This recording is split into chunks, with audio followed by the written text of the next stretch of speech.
Sobat IHC, salam sehat. Berjumpa dengan saya Ramadhani Selinoviana, mahasiswa program studi S1 Keperawatan Universitas Al-Irsyad Cilacap. Now, we back to podcast series Rumah Sakit Pertamina Cilacap. Nah, topik yang kita bahas kali ini teman-teman, ini membahas tentang permasalahan yang sering terjadi pada remaja. Apalagi saya yang suka diet untuk menciptakan body goals yang saya inginkan. Dan mungkin teman-teman di rumah juga merasakan hal yang sama. Nah, pada kali ini kita akan membahas bersama bagaimana cara diet yang sehat dan gak bikin berat. Di samping saya sudah ada Dr. Francisca Sutrisno, spesialis gizi klinik, yang dimana beliau akrab disapa dengan Dr. Siska. Dr. Siska ini merupakan spesialis gizi klinik di Rumah Sakit Pertamina Cilacap.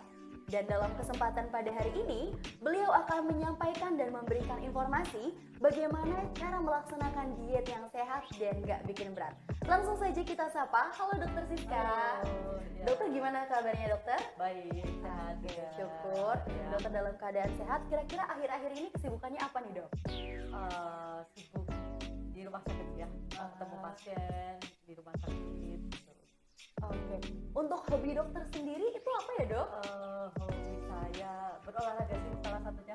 Wah, luar Iya. biasa sekali nih teman-teman. Ternyata memang dokter Siska ini ada sangkut pautnya juga ya dokter ya, dari olahraga dan diet juga. Ya betul, nanti bisa kita bahas ya sedikit-sedikit ya. Oke, setelah mengetahui dokter Siska dan mengenali lebih dalam teman-teman, ini dok, ternyata ada beberapa pertanyaan-pertanyaan Nah, nih dok gimana nih? yang sering terjadi di masyarakat. Oke. Apalagi masyarakat ini memang awam ya dok terkait Iya. gizi dan diet itu sendiri. Untuk pertanyaan pertama nih dok, apakah memang diet ini harus dilakukan atau hanya dikhususkan oleh orang-orang tertentu saja dok? Pasti harus dilakukan oleh semua orang atau enggak nih ya? Iya, gitu betul. ya. Bagaimana? Oke, jadi gini, memang di kalangan masyarakat ya, di kalangan masyarakat awam apalagi mereka masih berpikir bahwa diet itu ya untuk menurunkan berat badan, dan mereka seringkali fokus ke angka yang ada di timbangan. Jadi bagaimana caranya menurunkan berat badan nih dengan cara apapun gitu ya, dan kadang bisa jadi cara-cara yang dilakukan belum tentu yang suatu hal yang sehat. Tapi sebenarnya masalah diet itu lebih jauh dari itu. Kenapa kita diet, kenapa orang perlu diet, sebenarnya adalah untuk supaya hidupnya itu bisa lebih sehat. Nah, jadi itu yang menjadi goal atau tujuan utama begitu. Jadi kalau ditanya setiap orang perlu diet, perlu sebenarnya. Buat apa? Buat hidup yang lebih sehat. Karena kalau misalnya hidup kita lebih sehat, pasti kualitas hidup kita nanti akan meningkat gitu. Jadi tujuan utamanya bukan angka di timbangan ya. Nanti kalau kita tujuan utamanya angka di timbangan, terus kita timbang tiap hari nih, kemudian timbangannya nggak turun-turun, jadinya stres gitu, lebih susah lagi untuk berat badan. Jadi memang tujuan utamanya adalah untuk hidup sehat, karena itulah kita perlu diet, dan berat badan itu adalah bonus. Luar Iya. biasa. Ternyata memang diet ini untuk kesehatan ya dok ya, Iya, tidak betul hanya untuk sekali. menurunkan berat badan nih Betul. teman-teman. Iya. Tapi nih dok, karena diet ini untuk kesehatan, kira-kira diet yang baik itu yang dianjurkan oleh segi kesehatan itu yang seperti apa Yang sih seperti dok? apa ya? Oke. Nah, untuk ada sangkut paut juga nih dok nih, untuk segala kasus yang terjadi di masyarakat, kebanyakan ya dok ya, Ya. anak muda mengalami anemia dan lain sebagainya, itu melakukan diet dok. Mereka tidak makan karbohidrat, memang tidak Ya, makan nasi, iya, tapi betul, makan betul. seblak dok. Nah, apakah kasus yang terjadi di masyarakat Iya, itu iya. benar seperti itu dok? Kan Ya, tidak ya betul, dok ya? betul. Saya juga sering kan pernah juga mengalami nih pasien datang nih. Nah, sering saya nanya gitu, biasanya saya nanya udah pernah cobain diet apa gitu. Nah, salah satunya ada nih sering mencoba diet IU. Pernah dengar IU? Diet ayu. K-pop. Oh iya Artis Korea iya. itu mereka melakukan diet yang sangat ketat. Nah, itu yang kadang karena mungkin mereka lihat dia di televisi, wah jadinya kurus banget loh gitu. Akhirnya berhasil dan mereka terapkan. Tapi gimana ya, kalau misalnya kita lihat para artis gitu ya, pasti mereka akan diet itu dengan pemantauan tenaga medis tentu saja ya. Nah, tapi kalau misalnya di masyarakat bisa jadi tanpa pemantauan tenaga medis, dan itu bisa berbahaya ya, kayak tadi dibilang misalnya terjadi anemia dan segala macam gitu. Sebenarnya diet yang sehat itu seperti apa? Tentu saja diet yang seimbang ya. Karena kalau misalnya nih, saya ditanya nih dok, ada nggak misalnya satu sumber makanan yang kalau kita makan itu tuh pasti sehat gitu, atau misalnya kita makan itu aja deh dok pasti kurus gitu? Jawabannya nggak ada, karena memang setiap sumber makanan ya, kalau kita pernah dengar sumber makanan itu ada, misalnya ada karbohidrat ya, kemudian ada protein, ada lemak, kemudian ada vitamin, mineral dan serat.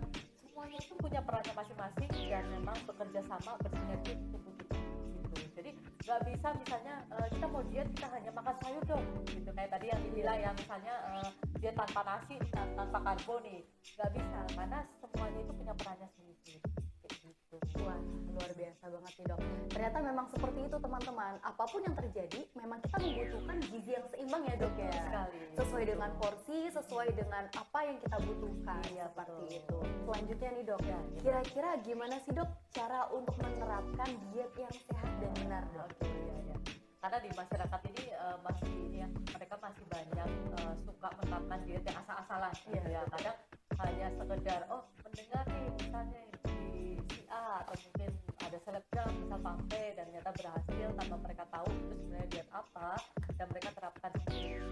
Karena berbeda kalau misalnya selebgram atau mungkin artis-artis di luar sana, pasti mereka menggunakan pemantauan dari tenaga medis tadi. Nah, kalau misalnya diet yang sehat atau yang benar itu seperti apa? Yang pertama justru jadwal makan. Jadi jadwal makan kita itu harus teratur. Makan teratur itu yang seperti gimana ya dok? Nah, makan teratur di sini tuh kalau misalnya kita seringkali masyarakat itu berpikirnya kan, dok makan 1 kali sehari aja lah biar kalorinya itu lebih sedikit gitu ya. Tapi justru dengan makan kita cuma 1 kali sehari itu justru bisa berimpact terjadinya gangguan di metabolisme tubuh kita. Akhirnya penurunan berat badannya jadi nggak bagus kayak gitu. Makan teratur ini yang sering dimaksud di sini adalah kita makan 3 kali seperti biasa ya, makan utamanya 3 kali aja sehari di waktu-waktu yang sudah kita tentukan tadi gitu. Jadi kalau bisa di waktu sarapan, makan siang, makan malam itu jangan di skip gitu. Tujuannya adalah untuk supaya tadi metabolisme tubuhnya lebih bagus dan kemudian jadinya penurunan berat badannya jadi lebih efektif. Nah, izin tanya lagi nih dok. Mungkin dari teman-teman di sini tuh nggak tahu dok waktu ya ataupun jam yang pas untuk kita melakukan sarapan di jam berapa, makan siang di jam berapa, dan makan malam di jam berapa. Ya. Kira-kira kapan sih dok itu Nah, jamnya? jadi sebenarnya sih kalau dibilang dok ada patokannya banget nggak gitu, sebenarnya nggak ada ya, kita pakai rentang biasanya karena kan tetap ya namanya kebiasaan makan itu kan setiap orang bisa berbeda-beda ya, mungkin kesibukan juga banyak faktor lah yang mempengaruhinya gitu. Jadi saya biasanya menerapkan untuk sarapan itu sekitar jam 6 sampai jam 8 pagi di waktu sarapan. Jadi nggak ada alasan, apalagi kalau misalnya nih generasi muda yang di kota-kota besar gitu ya, bilangnya ada brunch gitu. Jadi sarapan tuh baru jam 10, jam 11 siang gitu. Itu sebenarnya nggak sesuai aturan gitu ya. Kemudian makan siang tuh sekitar jam 12 sampai jam 2 siang dan kemudian makan malam di jam 6 sampai jam 8 malam. Nah, catatan nih, tidak ada makan lagi di atas jam 8 malam. Gitu. Itu ada alasannya juga. Apa itu dok alasannya itu? Alasannya itu sebenarnya kenapa sih kita nggak boleh nih makan di atas jam 8 malam gitu ya. Sebenarnya kita makan itu sebenarnya untuk sumber energi bagi tubuh kita ya. Dan sebenarnya ketika malam itu aktivitas kita tidak akan terlalu banyak ya kan dibanding ketika pagi, kemudian siang mungkin kita melakukan aktivitas, kita bekerja, kita mungkin kuliah gitu ya bagi yang masih mahasiswa gitu ya. Dan ketika malam, ketika kita tadi di atas jam 8 malam tadi kita makan lagi, kemudian habis itu kita ngapain biasanya? Kita tidur. Nah, ketika tidur itu biasanya metabolisme tubuh itu akan sangat minimal sekali. Akhirnya kelebihan makanan tadi akan ditumpuk menjadi lemak. Jadi sebenarnya problemnya adalah bukan hanya masalah penambahan berat badan tadi, tapi lemak yang akan menumpuk di dalam tubuh kita. Itu yang berbahaya. Kalau misalnya saya pernah dengar misalnya mungkin pernah baca gitu ya di berita-berita seperti banyak yang bilang penambahan berat badan atau mungkin obesitas itu bisa beresiko menjadi penyakit ABC. Pernah dengar nggak? Iya, pernah dengar. Nah, betul. Kenapa bisa begitu? Sebenarnya bukan dari penambahan berat badannya, tapi secara detailnya adalah penumpukan lemak di dalam tubuh kita itu yang bisa menyebabkan terjadinya faktor resiko berbagai penyakit. Nanti lemak itu misalnya kalau misalnya menyumbat di pembuluh darah jadi stroke gitu, atau menyumbat di jantung jadi penyakit jantung gitu. Jadi kita bisa berpikirnya lebih luas. Karena memang walaupun lemak ini dibutuhkan oleh tubuh ya dok, tapi tetap harus kita jaga kondisinya supaya lemak itu tidak berlebihan ya dok. Iya, dan memang lemak sendiri sebenarnya itu ada berbagai macam misal ini. Jadi ada lemak yang baik, ada lemak yang jahat. Kalau misalnya orang awam pernah dengar ya. Dan bukan berarti tubuh kita nggak butuh lemak ya, karena memang ada vitamin, ada beberapa vitamin contohnya kayak vitamin A, vitamin D, E, dan K. Mereka itu harus selalu larut dalam lemak gitu. Jadi kalau kita nggak makan lemak juga nanti nggak bisa larut dong vitamin-vitamin ini gitu ya. Tapi memang lemak yang seperti apa yang harus kita makan. Jadi lemak yang baiklah yang harus kita makan itu tadi ya. Kemudian yang kedua tadi untuk diet yang sehat ya, selain tadi mengatur dari jadwal makan, yang kedua adalah komposisi makanan. Itu perlu kita perhatikan juga.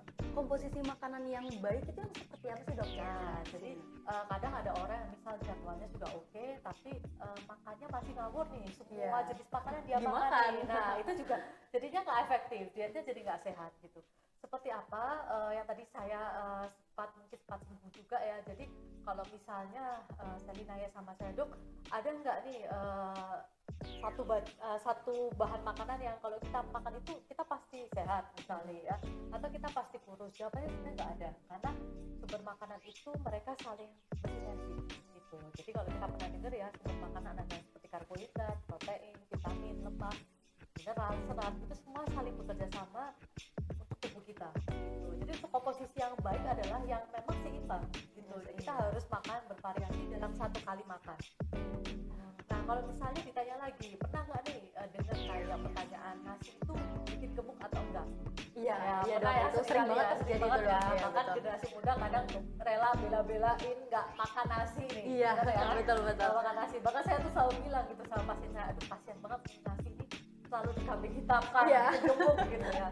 Jadi sebenarnya bukan nasinya, tapi porsi nasinya. Porsinya. Karena kalau masyarakat di Indonesia biasanya gimana pola makannya itu nasinya banyak, Nasi banyak, Ya. lauknya sedikit. lauknya sedikit dan gorengan. Gorengan, Nah, nggak ada sayurnya sama sekali. Nah gitu. Jadi memang komposisinya yang tepat adalah nasi masih boleh kita makan ya sebagai sumber karbohidrat yang memang sering dimakan oleh masyarakat Indonesia. Tapi memang porsinya kita batasi. Seberapa porsinya nih? Kalau kita timbang itu agak ribet ya. Agak ribet, Dok, Ya, apalagi serius. kuliah harus nimbang-nimbang gitu Iya. kan, susah kan. Jadi paling nggak kalau misalnya ada piring makan itu seperempat piring itu adalah porsi nasi. Oh, Seperempat piring itu porsi nasi. Kemudian seperempat berikutnya adalah porsi lauk ya. Lauk kita boleh makan di seperempat piring, dan sisanya untuk separuh piringnya itu adalah porsi sayur. Jadi memang kalau kita mau bilang mau hidup lebih sehat, kita mau diet ya, kita harus perbanyak makan sayur itu. Betul. Nah, seperti itu porsinya. Nah, ternyata teman-teman perlu kita pahami bahwa makanan yang beragam itu akan membantu tubuh kita untuk meningkatkan metabolisme juga ya, Dok. Betul. Dan teman-teman di sini juga harus paham bagaimana cara memilah makanan yang baik, yang tidak berminyak, sehingga yang kita konsumsi itu bukan minyak-minyak jahat ya, Dok, ya, lemak-lemak jahat seperti itu. Nah, kira-kira nih, Dok, di dalam diet ini kan tidak hanya menjaga porsi makan aja ya, Dok ya, tapi kita juga harus ataupun melakukan kegiatan-kegiatan ataupun aktivitas fisik nih ya. Betul sekali. Untuk diet sendiri, aktivitas fisik yang biasanya dilakukan untuk orang-orang yang diet itu seperti apa sih, Dok? Seperti apa ya? Oke, jadi memang kenapa sih kita perlu yang namanya aktivitas fisik ya? Kalau misalnya banyak mungkin nanti kalangan muda nanya, Dok, saya diet aja lah, nggak pakai olahraga. Nah, itu gimana tuh gitu ya? Memang kalau kita bilang obesitas atau kenaikan berat badan, faktornya apa sih yang menyebabkan itu? Asupan makan sama kita kurang gerak, gitu ya, itu ya. Maka yang harus kita modifikasi adalah dua hal itu. Tapi memang yang paling banyak berperan memang di pola makan. Di pola makan itu kunci utama kita diet ya, kunci utama, kemudian dibantu dengan aktivitas fisik. Kenapa itu perlu? Karena aktivitas fisik itu untuk melatih otot ya. Kenapa itu perlu juga? Karena otot itu adalah tempat pembakaran energi. Nah, jadi kalau misalnya badan kita itu lebih banyak ototnya, jadi pembakarannya lebih cepat, ya maka makanan yang kita makan itu tidak akan menumpuk lama di dalam tubuh kita. Gitu. Nah, kebutuhannya untuk dewasa ya, jadi minimal itu 150 menit per minggu.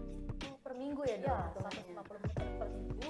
Jadi kalau misalnya paling gampang nih bisa dibagi nih 5 kali ya dalam seminggu, jadi minimal 30 menit untuk aktivitas fisik. Supaya nggak terlalu berat ya, Dok ya? Iya, jadi sebenarnya aktivitas fisik itu bukan kadang kan masih gini, kalangan muda tuh masih berpikirnya aktivitas fisik itu harus yang sampai keringetan gitu ya, atau aktivitas fisik itu harus yang sampai berjam-jam gitu. Sebenarnya enggak, yang paling penting di aktivitas fisik itu justru di rutinnya. Karena rutinnya tuh susah loh untuk merutinkan hari ini olahraga, besok olahraga lagi, besok iya kan, biasanya hari ini olahraga, besok misalnya pegel-pegel, gitu ya, kayak gitu. Itu yang jadi PR sebenarnya. Jadi yang paling penting di rutinnya, kemudian ya kebutuhannya memang goalnya minimal 30 menit. 30 menit tergantung juga dari kemampuan kita lagi-lagi ya. Jadi kalau misalnya pada orang yang nggak biasa olahraga nih, biasanya tiap hari cuma tiduran gitu ya, mager di kamar gitu ya, ya jangan 30 menit dulu. Kenapa? Karena nanti kalau misalnya jalan langsung 30 menit, pegel, besoknya nggak mau. Jadi nggak mau gitu. Akhirnya nggak efektif lagi gitu.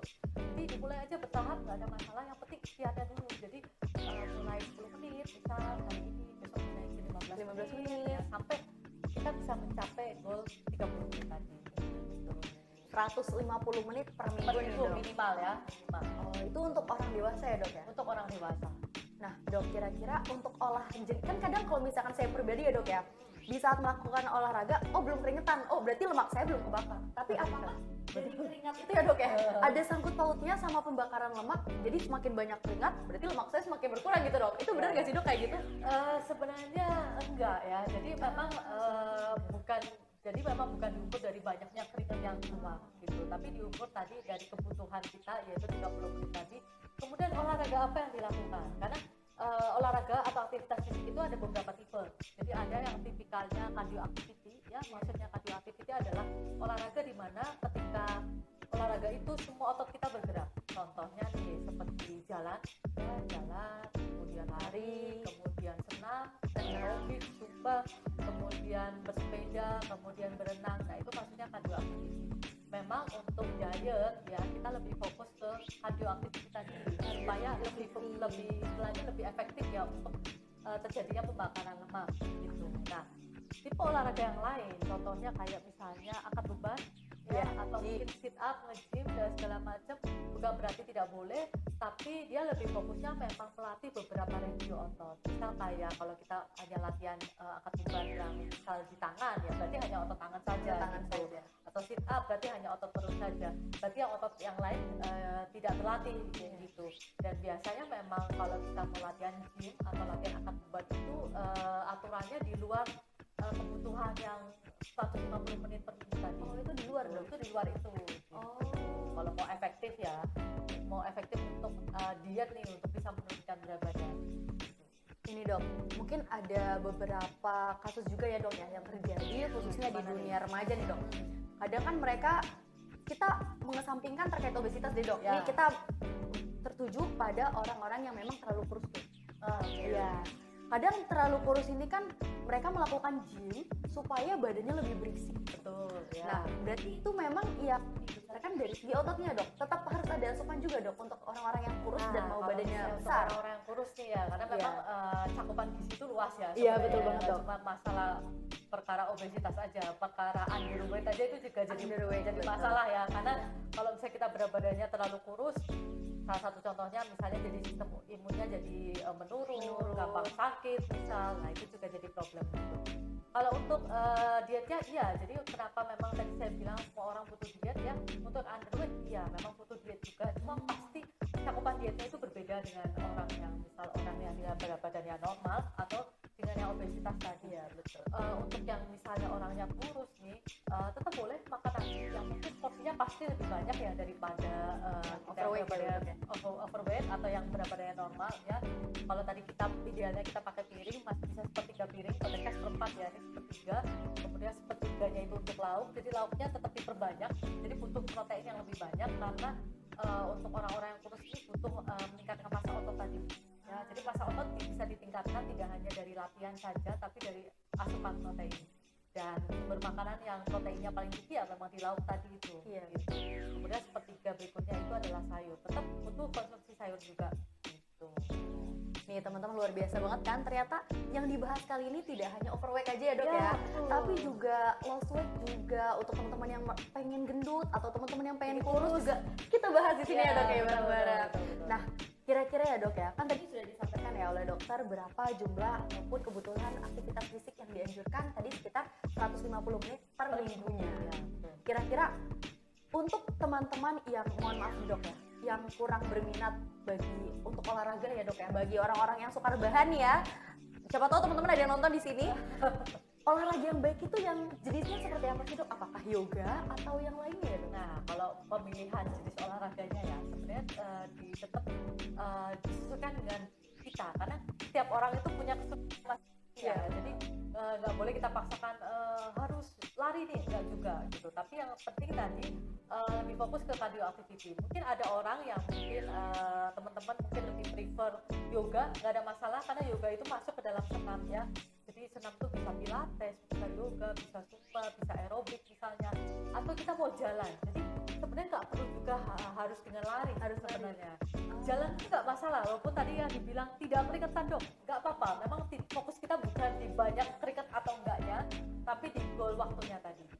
Jadi memang 30 menit bisa kita fokus jalan daripada misal nih kita paksakan karena kita belum kuat misalnya atau berat badan kita memang masih berlebih misalnya, terus kita larinya baru dikit udah jalan, kemudian lari lagi jalan lagi, karena gitu ya. Itu jadinya kurang efektif pembakaran lemak. Jadi memang lebih better jalan aja, jalan. Ya syukur-syukur bisa jalan cepat atau mungkin kita awali dengan jalan santai tapi 30 menit tanpa berhenti tadi ya. Asal memang kita jalan jangan ketika jalan misalnya teman nyapa diem gitu, berhenti lagi nggak efektif lagi gitu ya. Gitu. Bener-bener. Tapi dok, tadi kan sempat saya tanyain ya dok ya ke dokter Siska ini suka olahraga ya dok, tapi dokter Siska belum menyampaikan olahraga seperti apa sih dok yang dokter suka. Penasaran ya teman-teman ya. Sebenarnya saya kalau dibilang suka olahraga apa, hampir semua olahraga saya suka sih sebenarnya. Mungkin yang agak saya kurang suka tuh olahraga yang tipikal senam, yang fleksibilitas itu, karena jujur aja badan saya agak kaku ya, jadi kurang bisa gitu. Tapi saya suka olahraga kompetisi ya, kayak misal badminton, ya betul voli, futsal, basket gitu, atau olahraga yang mudah dan murah kita lakukan seperti jalan ya, itu sangat saya suka juga. Kemudian kayak misalnya bersepeda atau berenang gitu. Senam pun ya saya juga tetap suka, karena lagi-lagi olahraga itu tetap bisa membuat tubuh kita lebih sehat gitu. Betul. Sama ya dok, berarti seperti saya juga suka badminton dok, karena melakukan olahraga dengan tipe yang bermain itu lebih enjoy dok ya, ternyata. Betul sekali. Seperti itu teman-teman ya. Iya betul. Ya, betul. Nah dok, ini ada pertanyaan selanjutnya nih dok. Apa nih? Apakah untuk aktivitas fisik itu sendiri hanya bisa dilakukan tanpa didampingi oleh diet dok? Maksudnya bisa menurunkan berat badan. Nah ya gitu dok. Jawabannya dari pertanyaan itu sebenarnya bisa, tapi tidak efektif. Gitu. Yang tidak efektif maksudnya itu seperti apa ya? Nah, karena tadi saya singgung ya Sally, jadi memang penambahan berat badan ya, kita bicara tadi obesitas ya, penyebabnya apa? Dari asupan makan yang berlebihan sama kurang aktivitas fisik. Jadi kalau misalnya kita hanya aktivitas fisik saja tapi kita tidak ngatur pola makan, kadang memang ada tipikal orang, beberapa orang yang berpikirnya, dok saya tuh kuat kok olahraganya, misal sehari itu bisa 2 jam gitu olahraganya, bisa sepedaan sama lari gitu, udahlah makan whatever lah, saya nggak mikirin gitu ya, aja gitu ya, apa aja saya makan gitu. Mungkin bisa turun kan, tetap ya namanya aktivitas fisik itu kan membakar lemak ya, bisa aja turun tapi nggak efektif gitu. Bisa jadi turun tapi di momen tertentu nanti berat badannya jadi stuck gitu, nggak turun-turun. Nah, susah ya dok ya jadi memang kalau dari pengalaman saya ya, yang paling utama memang dari pengaturan pola makan yang paling utama, kemudian dibantu dengan yang namanya aktivitas fisik tadi. Jadi kalau misalnya kenapa saya bisa bilang bisa turun tapi tidak efektif, contohnya begini, karena walaupun bisa kita berpikir bahwa karena kita makan apapun itu bisa dibakar dari aktivitas fisik yang kita lakukan. Nah, jadi ya kita dalam sehari akan makan lebih banyak dari itu. Contoh ya paling gampang, pasti kita semua ya pernah makan gitu ya, atau mungkin pernah juga mendengar namanya kentang McD. Aduh saya sebut merek ya, pokoknya kentang ya, misalnya ya kentang dok, atau kentang gitu ya, satu porsi kentang itu untuk kita bisa menghilangkan kalorinya dia itu ya, yang cuma sekecil itu kita butuh push up 500 kali, itu sangat tidak mungkin gitu. Padahal kita nggak mungkin kan dalam sehari itu kita hanya makan si kentang itu ya, gitu, ya kan gitu. Jadi nggak mungkin kalau kita berpikir bahwa dengan kita makan apapun kita bisa buang semuanya lewat aktivitas fisik, itu nggak mungkin gitu. Jadi memang yang paling utama dari pengaturan pola makan, kemudian dibantu, jadi memang aktivitas fisik itu sifatnya membantu. Saya penasaran banget nih dok sama yang tadi dokter singgung kentang. Itu kentang goreng apa gimana ya dok? Kentang goreng, french fries. Apakah emang ada sangkut pautnya terkait minyak jelantah ya dok ya, kan kebanyakan tukang gorengan juga seperti itu ya dok. Mohon maaf tapi Kebanyakan yang minyak Kita bicara digunakan- fakta ya, ya kita maksudnya. berbicara fakta ya dok ya. Oke, Minyak jadi. digunakan berulang kali, lalu gorengan juga kan kalau kita makan kan biasanya juga ada minyaknya juga ya dok ya. Nah apakah untuk minyak jelantah ataupun kentang yang digoreng itu sangat berakibat fatal dok untuk kesehatan ataupun untuk berat badan kita Ya, sendiri? jadi memang kalau kita bicara lebih detail lagi ya sebenarnya ya pemrosesan makanan itu juga berpengaruh. Jadi kalau misalnya makanan itu misal dipanggang, kemudian direbus, kemudian digoreng, untuk kalori yang dihasilkan pun nanti akan berbeda. Oh akan Gitu. berbeda. Padahal sama-sama ya bahannya misal kentang gitu atau bahannya sama-sama ayam Iya misalnya, betul. itu nanti akan berbeda. Jadi memang prosesan makanan itu berpengaruh. Kemudian misal contoh digorengnya dalam minyak yang banyak gitu ya atau dalam minyak yang tidak terlalu banyak, itu pun berpengaruh. Karena memang yang namanya digoreng pasti ada penyerapan minyak di situ, dan ketika banyak minyak yang diserap itu akan juga meningkatkan kalori. Nah apalagi juga tadi sempat dibahas juga seperti kayak minyak-minyak yang digunakan berulang kali ya. Sebenarnya idealnya kalau saya selalu edukasi ya ke masyarakat gitu, atau ke pasien gitu ya, boleh, bukan berarti kita nggak boleh ya makan makanan yang digoreng, boleh Iya. tapi memang diusahakan sih kita makan jangan menggunakan minyak itu berulang kali gitu, karena memang tidak sehat ya. Mungkin untuk sekarang dok rasanya nggak apa-apa aja tuh gitu ya, Iya. tapi kita berpikirnya untuk jangka waktu ke depan gitu. Jadi kalau misalnya nih kita pernah dengar yang namanya cancer misalnya, penyakit-penyakit yang tiba-tiba muncul di kemudian hari atau mungkin berapa puluh tahun setelahnya itu bisa jadi terjadi karena adanya kebiasaan yang mungkin selama ini sebenarnya itu kebiasaan salah yang kita abaikan. Waduh. Tapi dok, untuk teman-teman yang diet, kira-kira untuk proses makanannya itu sendiri, apakah lebih baik yang dipanggang, direbus, atau digoreng dok? Kira-kira itu baik yang mana? Jadi ini yang paling pertama ya sebenarnya yang saya mungkin ingin tekankan ya sekalian menjawab pertanyaan saya tadi ya. Diet yang sehat itu adalah diet yang tidak menyiksa, yang paling utama ya. Jadi bukan berarti kalau misalnya diet itu harus makan yang rebus-rebusan doang dong gitu, karena memang banyak jurnal juga bilang ya, maksudnya kita rebus-rebusan memang oke lah lebih sehat ya, Lebih tapi sehat. belum tentu itu suitable buat kita masing-masing gitu. Iya, Karena betul, lagi-lagi ya bisa saya bilang bahwa diet itu personalized, jadi setiap orang bisa jadi berbeda-beda gitu. Kita punya kebiasaan yang berbeda-beda, mungkin kita juga punya kesibukan yang berbeda-beda, dan itu juga kebiasaan makan itu juga dipengaruhi oleh faktor-faktor itu gitu. Jadi ya memang dipanggang tentu saja kalorinya lebih rendah ya daripada digoreng, tapi bukan berarti digoreng itu tidak boleh. Asal yang paling penting sih kalau buat saya pribadi, digoreng boleh ya, supaya kita juga bisa menikmati diet itu sendiri. Karena kalau misalnya kita kita mencoba diet kayak artis-artis yang strict banget gitu ya, dia cuma makan apel misalnya sehari gitu ya, menyiksa, kemudian kita akan tidak nyaman dengan hal itu, kemudian kita akan review dengan kebiasaan makan kita dulu. Akhirnya pernah nggak misalnya mungkin kalangan muda ya atau ibu udah pernah turunin berat badan, akhirnya naik lagi berat badannya. Kayak balas dendam nggak sih Iya, dok? karena aduh aku kangen nih gitu, Iya. makanku yang dulu gitu. Padahal sebenarnya kita bisa loh diet sehat dengan makanan rumahan gitu ya, yang tetap kita bisa nikmati gitu. Jadi digoreng masih boleh, tapi yang saya biasanya sering lebih strict ya, hindari makanan bertepung, hindari makanan bersantan, itu aja gitu.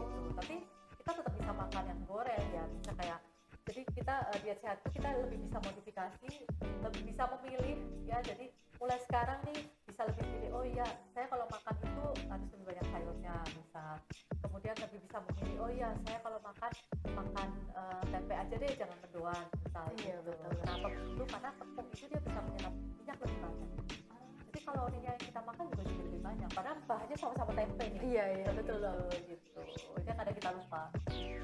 Oh jadi nih ya teman-teman IHC semuanya perlu kita pahami, ternyata diet itu sendiri kembali lagi dengan kita karena sifatnya personalized ya. Iya. Nah kita harus memposisikan diri apakah jenis makanan ataupun menjaga pola makan yang kita makan, dan pastikan itu tidak menyiksa diri kita juga. Iya, Bener ya dok ya? Iya, karena kalau yang menyiksa tuh bisa jadi dietnya tidak sehat. Iya. Nanti akan kembali lagi seperti dulu ya dok ya, justru betul, malah ya. bisa turun kemudian naik lagi, dan naiknya bisa lebih banyak. Wah, luar biasa sekali nih teman-teman penyampaian dari Dokter Siska. Terakhir nih dok, kira-kira Oke. bagi dong nih untuk kita semua tips untuk orang yang sedang melakukan diet dok. Oke, ya. Jadi tips untuk kita yang mau atau sedang melakukan diet ya. Yang pertama tadi saya bilang makanlah secara teratur ya. Di jam-jam yang tadi sudah sempat kita bahas juga. Kemudian ingat komposisi makanan ya. Makanan dengan komposisi makanan yang tepat. Gitu. Karena ingat bahwa tubuh kita butuh semua sumber makanan. Jadi jangan lupa untuk makan diet yang seimbang. Kemudian yang ketiga, lakukan aktivitas fisik sesuai teratur ya, dengan teratur, karena aktivitas fisik bukan di lamanya tapi di rutinnya, itu yang paling penting. Dan ingat memang lebih baik bergerak daripada nggak sama sekali ya. Kemudian yang terakhir juga jangan lupa untuk pola tidur ya, tadi mungkin belum sempat kita bahas ya, dok ya. belum sempat kita Sekarang kita singgung. Jadi sampaikan. pola tidur memang kalau misalnya sekarang kan generasi muda itu banyak nih tidurnya bergadang, tidurnya larut ya, bukan nggak boleh ya, saya paham juga karena saya pernah sekolah juga ya, bikin tugas dan segala macam, tapi bukan untuk habit atau untuk kebiasaan kita bergadang gitu ya. Sebisa mungkin kita tidur bisa lebih cepat, kenapa tidak? Karena secara hormonal nanti berpengaruh, jadinya susah untuk turun berat badan. Itu aja sih tips dari saya. Wah luar biasa banget ya doknya. Tapi dok, saya penasaran lagi nih dok. Apa nih, boleh? Saya selalu penasaran nih dok, jadi Iya, ya apa-apa, berbincang boleh. sama dokter Siska. Tadi dokter menyampaikan pola tidur juga harus dijaga. Kira-kira pola tidur yang baik itu dari jam berapa sampai jam berapa? Nah, itu juga disesuaikan usia. Jadi kalau untuk dewasa juga ya sekitar, kalau saya nggak salah ingat ya, sekitar 18 tahun sampai 25 ya, sampai 30-an, sekitar 6 sampai 8 jam dalam sehari gitu. Jadi memang idealnya paling malam ya jam 11 malam gitu. Yang tadi saya bilang bukan berarti terus nggak boleh bikin tugas malam-malam gitu ya, tapi itu bukan jadi habit gitu. Sebisa mungkin kalau kita lagi nggak ada tugas ya tidurlah lebih awal. Kenapa begitu? Karena memang dengan tidur yang berubah-ubah atau tidur yang terlalu larut, nanti biasanya secara hormon ya, hormon kita akan meningkatkan yang namanya rasa lapar. Jadi biasanya ketika bergadang kita, iya, apa yang kita betul. rasakan biasanya lapar. Lapar, Habis makan itu bakso. bingung kan mau kemana ya, karena udah malam akhirnya bikin mie Mie instan instan, di rumah. iya. Habis Kembali itu lagi ngapain? bersama. Tidur. Nah itu yang jadi cycle habit yang salah dan yang tidak baik tentu saja. Luar biasa banget nih teman-teman. Ternyata dokter Siska itu sudah menyampaikan hampir seluruh ilmu dari dokter terkait gizi dan diet nih teman-teman. Terima kasih banyak dokter atas sharingnya bersama kita di sini. Yang pastinya penyampaian dari dokter Siska sangat bermanfaat untuk kita semua, dan harapannya kita semua, saya dan teman-teman yang menonton podcast ini dapat mengimplementasikan dengan baik tips-tips yang sudah diberikan oleh dokter Siska. Sehat selalu dok. Iya, terima kasih. Nah, kemudian saya informasikan juga kepada Sobat IHC, bagi Sobat yang ingin bertemu dengan Dokter Siska, spesialis gizi klinik, bisa menuju ke rumah sakit Pertamina Cilacap di setiap hari Senin sampai dengan Jumat pada pukul 8.00 sampai dengan 16.00 waktu Indonesia Barat. Seperti itu.